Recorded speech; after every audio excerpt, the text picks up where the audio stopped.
बिस्मिल्लाहिर्रहमानिर्रहीम अस्सलाम वालेकुम। आज हम ग्रुप थ्योरी में डिस्कस करेंगे कोसेट क्या होता है। तो सबसे पहले let G be a group and H be a subgroup of G।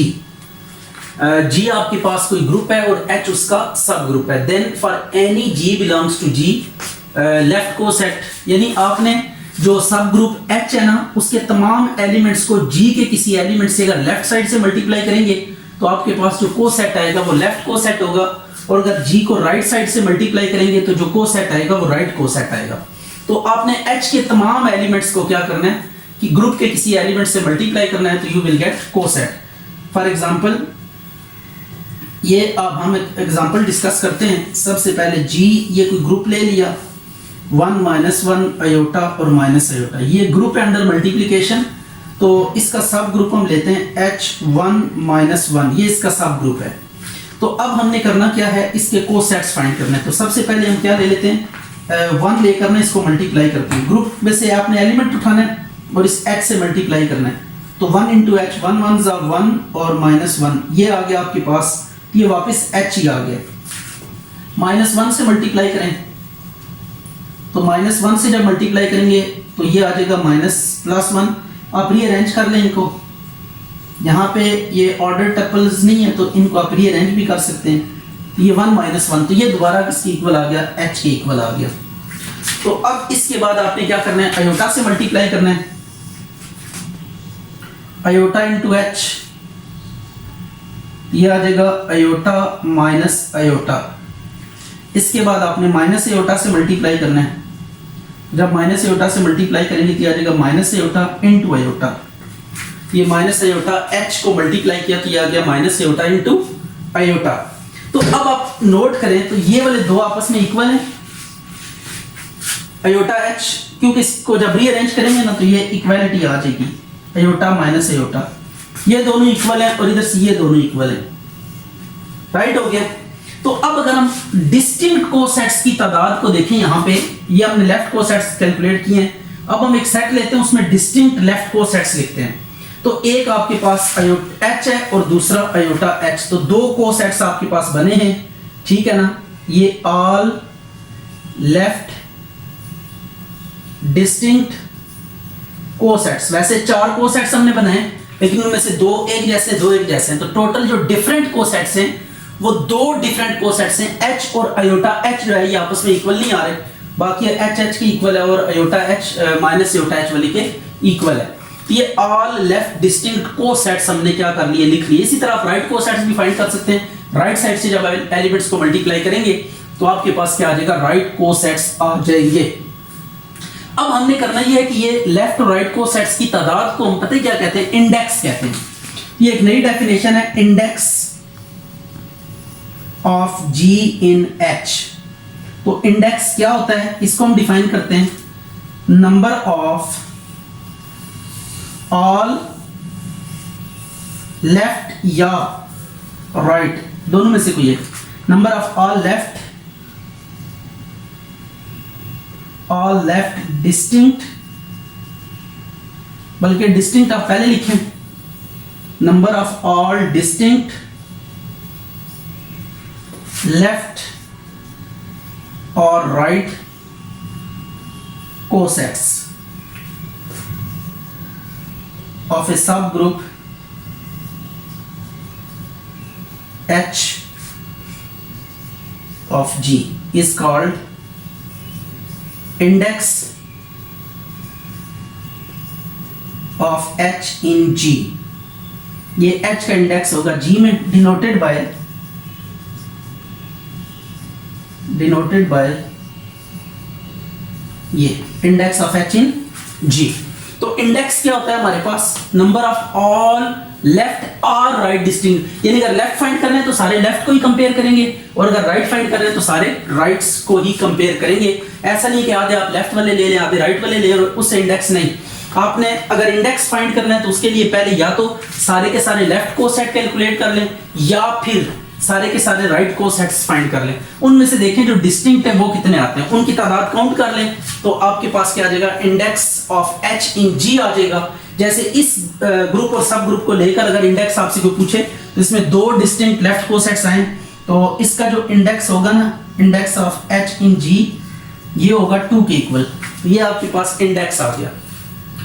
तो ये थी जी लेफ्ट कोसेट्स की थ्योरी। कोसेट क्या होता है आपके सामने कि आपने कोई सब ग्रुप लेना है, ग्रुप का कोई एलिमेंट लेके उसको लेफ्ट साइड से मल्टीप्लाई करेंगे तमाम एलिमेंट्स को, एच के तमाम एलिमेंट्स को अगर ग्रुप के किसी एलिमेंट से मल्टीप्लाई करेंगे लेफ्ट साइड से तो लेफ्ट कोसेट आपको मिलेगा, और अगर राइट साइड से मल्टीप्लाई करेंगे तो आपको राइट कोसेट मिलेगा। ठीक हो गया। तो इसी तरह ये ग्रुप है हमारे पास जी और एच इसका सबसेट है, इसके हमने कोसेट्स कैलकुलेट किए। इनमें से जो डिस्टिंक्ट होंगे उनकी तादाद को हम क्या कहेंगे, index of G in H, index of H in G, sorry index of H in G. ये आपने करना है index of H in G. तो ये इंडेक्स क्या होता है, या तो आप सारे के सारे लेफ्ट कोसेट्स फाइंड कर लें या फिर सारे के सारे राइट कोसेट्स फाइंड कर लें, उनकी तादाद काउंट कर लें तो उनकी जितनी भी तादाद होगी उसको हम क्या कहेंगे, इंडेक्स कहेंगे। ये इंडेक्स आ गया। अब हम अभी जिक्र करते हैं थोड़ा सा ऑर्डर ऑफ ए ग्रुप का। ऑर्डर ऑफ ए ग्रुप क्या होता है, number of elements in a group. Order of a group क्या होगा, number of elements in a group. ये दो डेफिनेशंस पे आपने बहुत ज्यादा फोकस रखना है, इंडेक्स और ऑर्डर पे, क्योंकि इसको लेकर हम लेग्रांज का थ्योरम प्रूव करना सीखेंगे कि लेग्रांज साहब क्या फरमाते हैं। तो अब हम डेफिनेशन लिखते हैं order of a group. Order of a group, order of a group क्या होता है, number of elements in a group G denoted by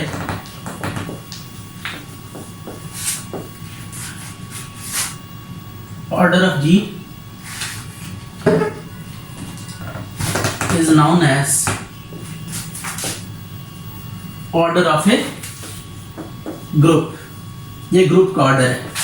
example देख लेते हैं। ये जी कोई ग्रुप है, 1 - 1 आयोटा माइनस आयोटा, ये इसके सारे के सारे एलिमेंट्स हमने लिखे। तो कितने एलिमेंट्स हैं, 4 है, तो इसका ऑर्डर क्या होगा आपके पास 4 होगा।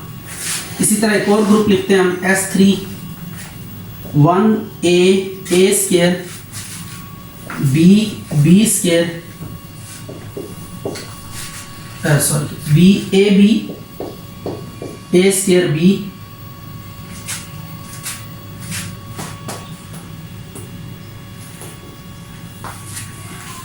ये आपके पास एक ग्रुप है। ठीक है, तो इस ग्रुप को हम S3 ग्रुप कहते हैं। तो इसमें कितने एलिमेंट्स हैं, 6 एलिमेंट्स हैं। तो इसका ऑर्डर कितना होगा, order of G is equal to 6। तो ये किसी भी ग्रुप के जो एलिमेंट्स की तादाद होती है उसको हम क्या कहेंगे, उस ग्रुप का ऑर्डर कहेंगे। ये ऑर्डर भी हो गया, इंडेक्स भी हो गया। अब हम पार्टीशन ऑफ ए सेट की बात करते हैं कि सेट की पार्टीशन क्या होती है। अगर आप किसी सेट की पार्टीशन करना चाहें तो what does it mean, partition of a set.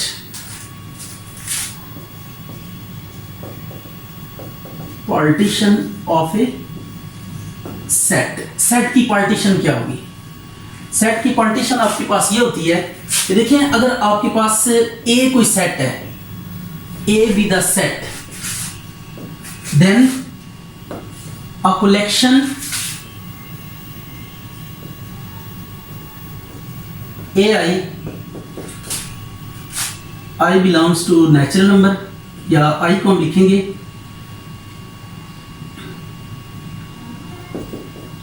1 to n,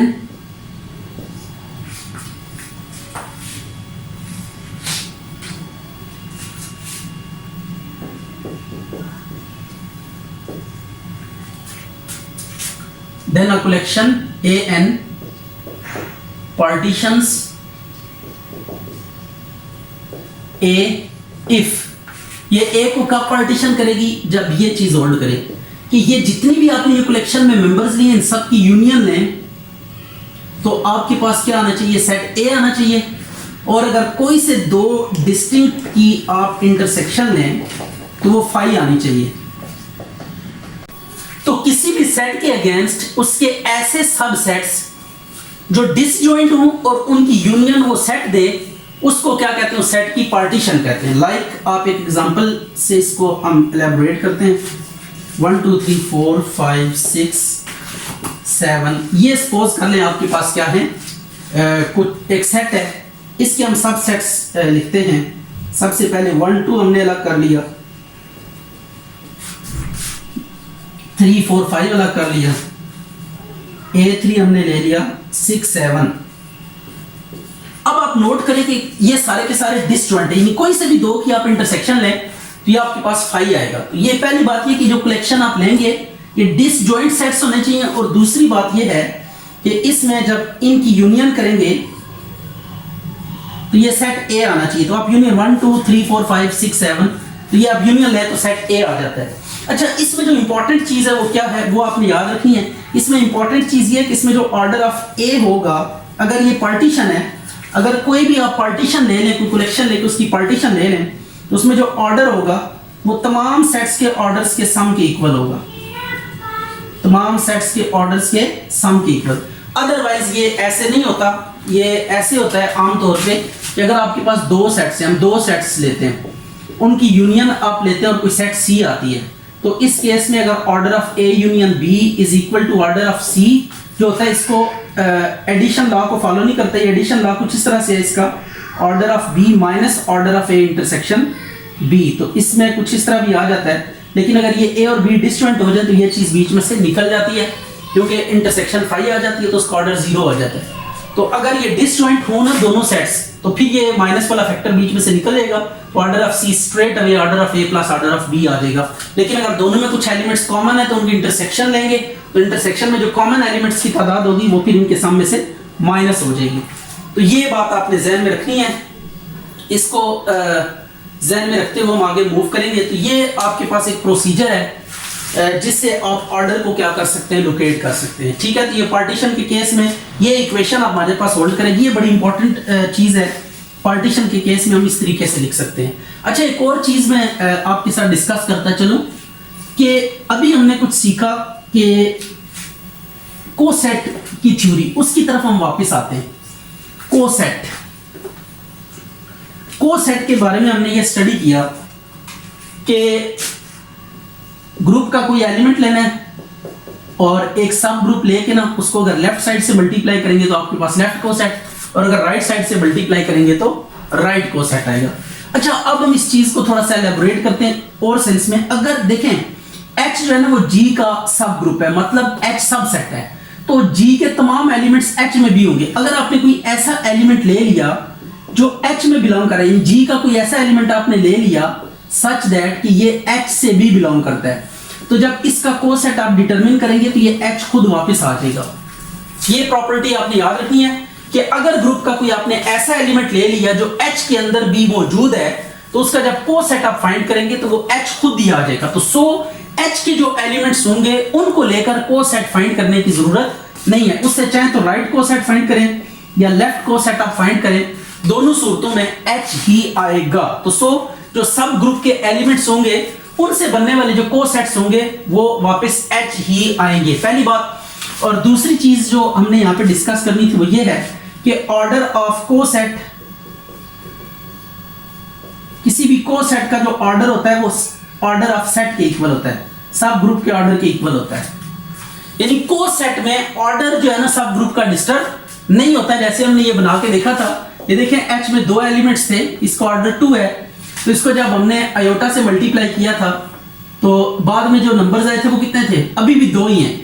तो पहले भी 2 थे, H में भी एलिमेंट्स की तादाद 2 थी और उसका जो कोसेट बना है उसमें भी एलिमेंट्स का नंबर सेम है। तो मतलब ये कि आपने जब कोसेट्स बनाएंगे तो उससे जो सब ग्रुप का ऑर्डर होगा वो उसके कोसेट का भी ऑर्डर वही रहेगा। तो ये बात भी आपने याद रखनी है। और एक ये बात, और तीसरी चीज जो हमने यहाँ पे याद रखनी है वो कौन सी वाली है, जो अभी हमने डिस्कस की थी, index of H in G। Index of H in G हमने डिस्कस किया कि ये ऑल डिस्टिंक्ट लेफ्ट और राइट कोसेट्स, ये होता है ऑल डिस्टिंक्ट लेफ्ट और right cosets of H in G। तो ये आपने 2-3 बातें याद रखनी, इसको बेस बनाकर और पार्टीशन को हम लेग्रांज थ्योरम को स्टेट एंड प्रूव करेंगे कि लेग्रांज थ्योरम क्या कहता है। हम लेग्रांज थ्योरम को स्टेट एंड प्रूव करते हैं। लेग्रांज थ्योरम लेग्रांज साहब क्या फरमाते हैं, इसको देख लेते हैं। Order and index of a सब group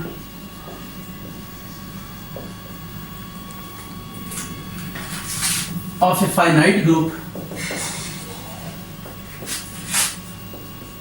divides the order of group.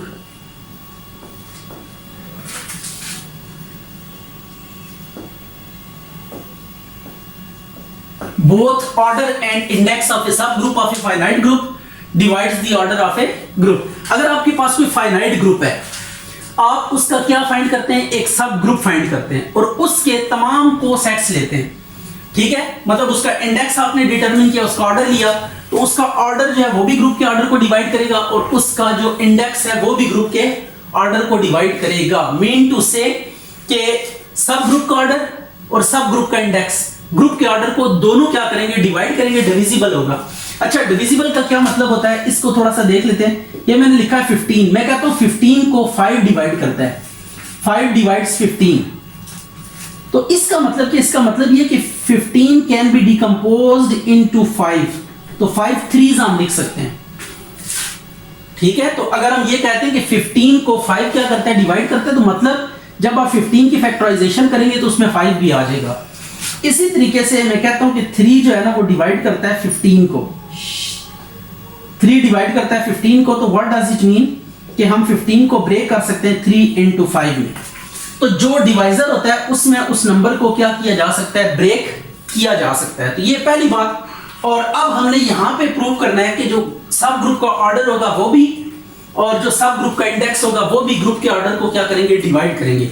अब ये हमने जो है ना यूं कह लें कि एक तीर से दो शिकार करने, प्रूव हमने इस तरह करना है कि दोनों बातें एक साथ प्रूव हो जाए। ऐसा नहीं होगा कि पहले हम ऑर्डर को लेकर तो उसका प्रूव करें, फिर हम इंडेक्स को लेकर उसका प्रूव करें।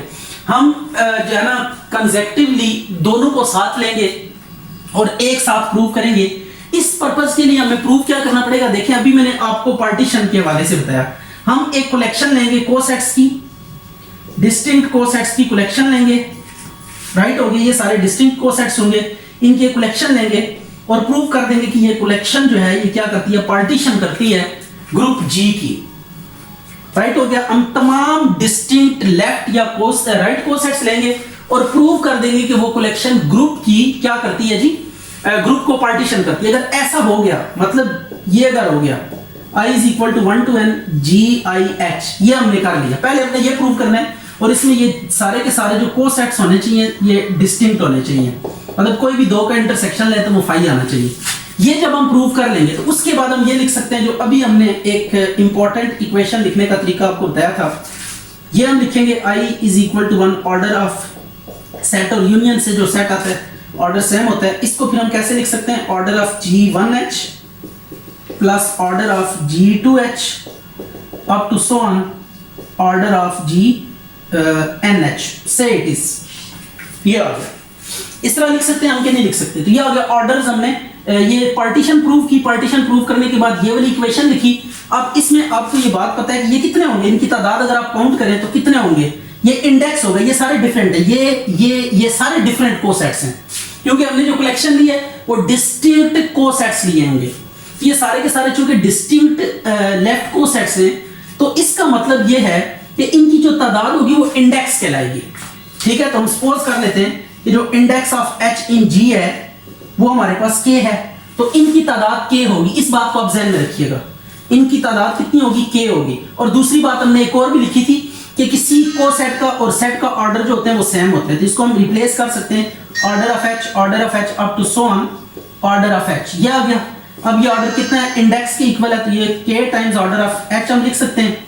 तो अब इसको अगर हम K इंटू M लिखूं और इसको मैं N लिखूं, तो इसका मतलब ये जो K है ये भी N को डिवाइड कर रहा है और ये M जो है ये भी N को डिवाइड कर रहा है। तो हम इस तरीके से क्या करेंगे, प्रूव करेंगे।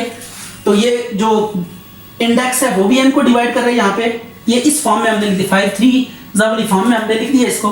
तो K भी N को डिवाइड कर रहा है, M भी, तो एक साथ दोनों डिवाइड कर देंगे तो एक साथ ये थ्योरम क्या हो जाएगा, प्रूव हो जाएगा। तो इसमें हमें दोनों को अलग अलग प्रूफ नहीं करना पड़ेगा। तो अब इसका प्रूफ स्टार्ट करते हैं, दैट इज क्वाइट इजी। हमने सबसे पहले लेफ्ट कोसेट्स लेने, डिस्टिंक्ट लेफ्ट कोसेट्स लेने और फिर प्रूव करना है कि वो जो कोसेट्स हैं वो पार्टीशन करते हैं ग्रुप जी की। तो जब ग्रुप जी की वो पार्टीशन करेंगे फिर ये इक्वेशन लिख के एट द एंड हम प्रूव कर देंगे। तो इसका प्रूफ देखते हैं, quite nice proof. Let G be a group and H be a subgroup of G such that, and एक और भी काम लिख लेते हैं, GIH be collection of all left distinct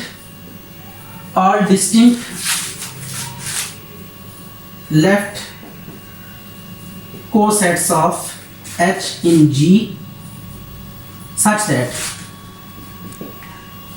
order of G is equal to n, order of H is equal to m, and ये इनकी जो तादाद है उसके बारे में, ये distinct cosets, index of H in G is equal to k.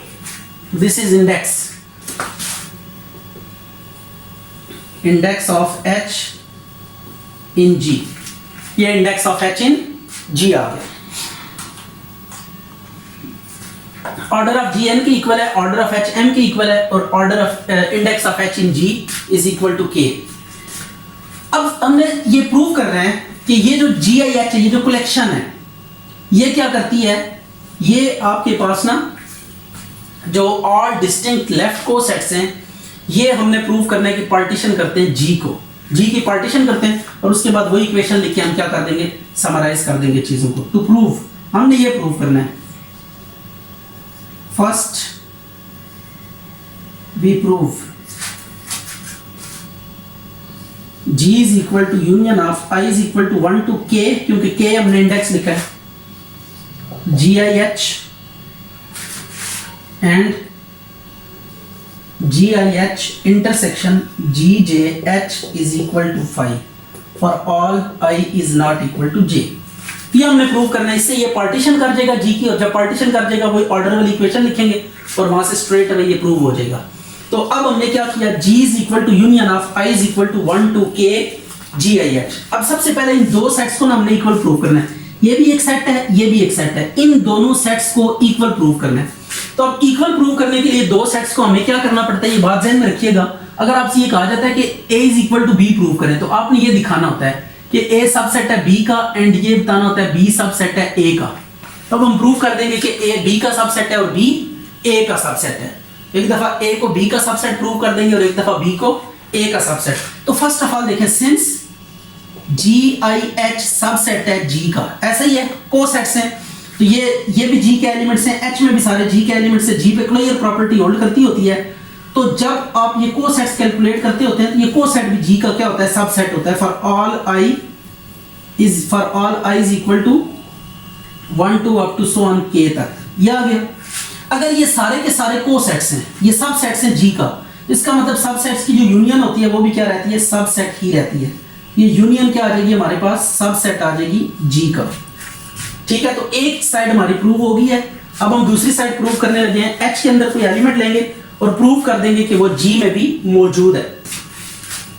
अब G में एक एलिमेंट लेंगे और प्रूव कर देंगे वो H में मौजूद है। Let GI belongs to G and E belongs to H, ऐसा ही है। GI हमने कोई ले लिया G का एलिमेंट और E बिलोंग कर रहा है किससे, H से। अगर E H से बिलोंग कर रहा है तो आप इस GI को मल्टीप्लाई करें इन दोनों के साथ, तो this implies GI into E belong कर जाएगा GI H से। इसको दोनों तरफ GI से मल्टीप्लाई कर दिया। अब ये आइडेंटिटी है, अच्छा H सब ग्रुप है तो सब ग्रुप में आइडेंटिटी एग्जिस्ट करती है, तो उससे हमने ये आइडेंटिटी लिख दी। तो GI को जब E से मल्टीप्लाई करेंगे तो आपके पास क्या आ जाएगा, GI बिलोंग कर जाएगा GI H से। अब अगर ये इससे बिलोंग कर रहा है तो ये इनकी यूनियन से भी बिलोंग करेगा, क्योंकि यूनियन एक बड़ा सेट होता है, तो इनकी यूनियन से भी ये बिलोंग कर जाएगा। I is equal to 1 to K GIH। ठीक है, ये बात आपने ध्यान में रखनी है। ये हमने लास्ट क्लास में डिस्कस किया था कि अगर आप दो सेट्स की क्या लेते हैं, यूनियन लेते हैं, दो से ज्यादा सेट्स की यूनियन लेते हैं, ये सी को यूनियन आ जाती है, तो इसमें आपने ये बात याद रखनी है कि ए जो है ये भी सबसेट हो जाएगा अपनी यूनियन का, और बी जो है ये भी सबसेट हो जाएगा यूनियन का। यानी जिन सेट्स की आप यूनियन ले रहे हैं वो तमाम के तमाम सेट्स अपनी यूनियन का सबसेट हो जाएंगे। जितने भी सेट्स की आप यूनियन ले रहे हैं वो अपनी यूनियन का सारे के सारे सेट्स क्या हो जाएंगे। तो GIH ये एक सेट है और इन तमाम की ये यूनियन है, तो हर सेट अपनी यूनियन का क्या होता है, सबसेट होता है। ये GIH जो है ये यूनियन ऑफ GIH का सबसेट हो जाएंगे। तो दिस इंप्लाइज GI बिलोंग कर गया union of I is equal to 1 to K GIH से, राइट हो गया। तो अब हमने GI कहां पे लिया था, G में लिया था, और प्रूव कहां पे हुआ कि वो यूनियन में भी है। अगर किसी एक सेट में कोई एलिमेंट लें और प्रूव हो जाए कि वो एलिमेंट किसी दूसरे सेट में भी बिलोंग करता है, तो जिस सेट में आपने एलिमेंट लिया होता है वो क्या बन जाता है, सब सेट बन जाता है। तो ये आ जाएगा I is equal to 1 से K तक GIH, इसका ये G सब सेट हो जाएगा। तो अब हमने वो चीज दिखा दी कि A सब सेट है B का और B सब सेट है A का। तो 1 and 2 implies union of I is equal to 1 to K GIH is equal to G। ये हमारे पास प्रूव हो गया पहली चीज कि ये जो यूनियन है ये हमने प्रूव कर लिया। अब हमने ये प्रूव करना है कि कोई भी दो डिफरेंट जब लेफ्ट कोसेट्स लेंगे तो उनकी इंटरसेक्शन फाई आएगी।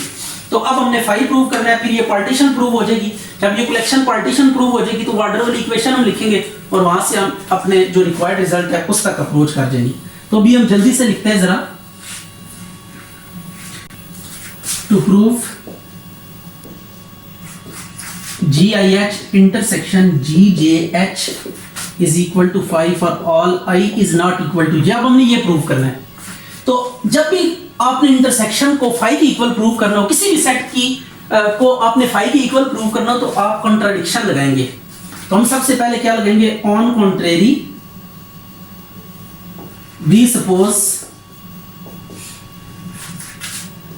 GIH intersection GJH is not equal to 5। Then क्या होगा, 5 नहीं है तो कोई एलिमेंट ऐसा होगा जो बिलोंग करेगा GIH इंटरसेक्शन GJH से।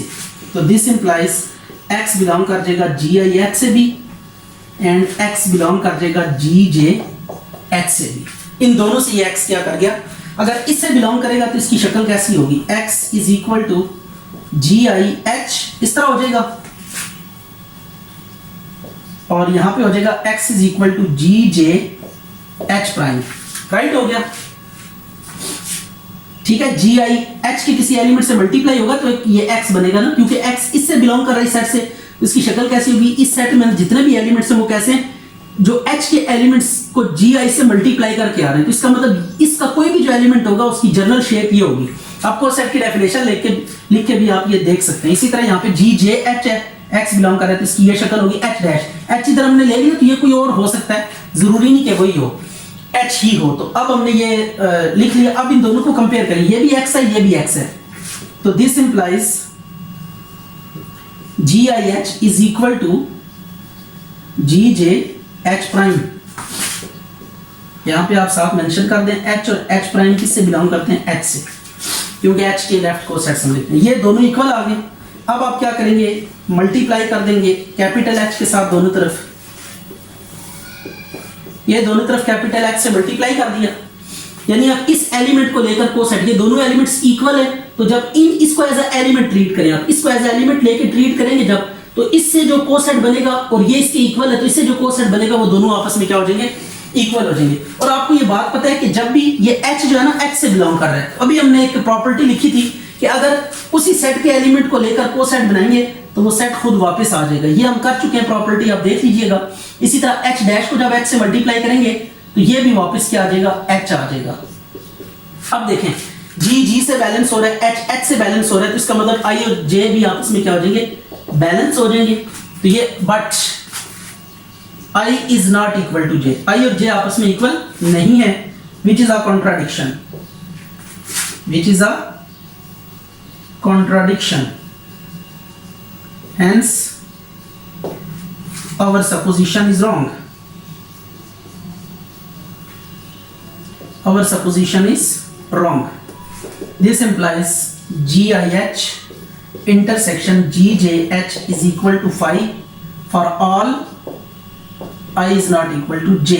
तो अब हम यहां से क्या लिखेंगे, देखें इंटरसेक्शन भी फाई आ गई और यूनियन जो थी वो भी G के इक्वल आ गई। तो this implies GIH I is equal to 1 to K partitions G। ये G की क्या करता है, पार्टीशन करता है ये सेट। ठीक हो गया। तो ये जो कलेक्शन हमने लिया लेफ्ट डिस्टिंक्ट को सेट्स की, ये G को क्या कर रहे हैं, पार्टीशन कर रहे हैं। तो अब हमने ये प्रूव किया था कि अब हम वही ऑर्डर वाली इक्वेशन लिखेंगे और उससे ये जो रिक्वायर्ड रिजल्ट है वो प्रूव हो जाएगा। ये दो काम करने, पार्टीशन प्रूव करनी है और उसके बाद ऑर्डर वाली इक्वेशन लिखनी है और उसको सिंप्लीफाई करेंगे तो we will get the required result. तो अब एज ये हमने पीछे प्रूव किया है, union I is equal to 1 to K GIH ऐसा ही है। तो अब हम लिख सकते हैं order of G is equal to order of union I is equal to 1 to K GIH, ये लिख दिया। अब आपको पता है ये सारे के सारे डिस्टिंक्ट है, इंटरसेक्शन फाई है, तो ऑर्डर को हम सम में एक्सप्रेस कर सकते हैं। तो ये आ जाएगा आपके पास order of G1H plus order of G2H plus order of G3H up to so on order of GKH, ये आ गया। अब आपने करना यूं है कि आपको पता है को सेट का और उसके सेट का जो ऑर्डर होता है वो सेम होता है। तो अब यहाँ पे हम ये बात करने लगे कि ये जो ऑर्डर, इसको ना H के ऑर्डर से रिप्लेस करने लगे, ये ऑर्डर ऑफ H आ जाएगा, ये भी ऑर्डर ऑफ H आ जाएगा। को सेट का और उसके सेट का ऑर्डर क्या होते हैं, सेम होते हैं। जिस सेट से या जिस सब ग्रुप से हम को सेट बनाते हैं ऑर्डर क्या होता है, सेम। अब ये कितने हमारे पास K हैं, 1 2 3 up to so on K। तो order of H order of H order of H order of H कितनी दफा आ रहा है, K टाइम्स आ रहा है। तो इसको K times order of H हम लिख देंगे। अब आपको पता है ऑर्डर ऑफ G कितना है, N है, K order of H M है। तो अब यहाँ से क्या साबित होता है, K भी डिवाइड करता है N को एंड M भी डिवाइड करता है N को। ठीक है, तो दिस इंप्लाइज, बल्कि हम ऐसे straight away which completes the proof, यही हमने प्रूव करना था कि both order and index of a subgroup divides the order of a group where group is finite, completes the proof।